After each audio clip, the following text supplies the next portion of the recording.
अल्पवयीन मुलीचा विनयभंग करून जीवघेणा हल्ला करणाऱ्या आरोपी शेवगाव पोलिसांनी केली तात्काळ अटक। शेवगाव पोलिसांची धडाकेबाज कामगिरी। सविस्तर हकीकत अशी की पीडितेच्या फिर्यादीवरून दिनांक 27 जून 2025 रोजी सायंकाळच्या वेळेस यातील पीडित होणे पांढरे रंगाचा फुल बाहीचा शर्ट व काळ्या रंगाची जीन्स पॅन्ट व गळ्यामध्ये भगव्या रंगाचा रुमाल परिधान करून तिचे मुस्लिम धर्मीय काळ्या रंगाचा बुरखा परिधान केलेल्या मैत्रिणीसोबत मोटारसायकलवरून कुंभार गल्ली शेवगाव येथून जात असताना आरोपी सलाउद्दीन हाशमोद्दीन शेख राहणार नाईकवाडी मोहल्ला शेवगाव तालुका शेवगाव,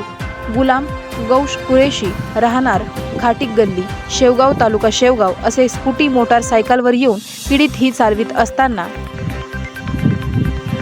गाडी आडवी लावून यातील पीडित ही हिंदू मुलगा असल्याचे समजून तो मुस्लिम धर्मीय मुलीस मोटारसायकलवरून घेऊन जात असल्याचे संशयावरून पीडितेच्या वाईट उद्देशाने हात पकडून आरोपी याने त्यांच्या जवळ असलेल्या चाकूने पीडितेस जीवधार मारण्याच्या उद्देशाने तिच्या गळ्यावर वार केला असता पीडितेने डावा हात मध्ये घातल्याने पीडितेच्या डाव्या हातांच्या दंडावर गंभीर दुखापत झाली आहे। मजकुराची हकीकतवरून शेवगाव पोलीस स्टेशन भारतीय न्यायसंहिता कलम 109, कलम 74, कलम 126,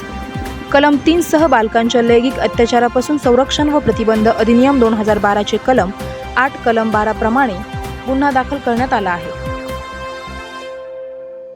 करायचं आहे लाईव्ह कार्यक्रम किंवा आहे कसले आंदोलन जनसामान्यपर्यंत पोहोचेल आपला हक्काचा आवाज जनतेचा।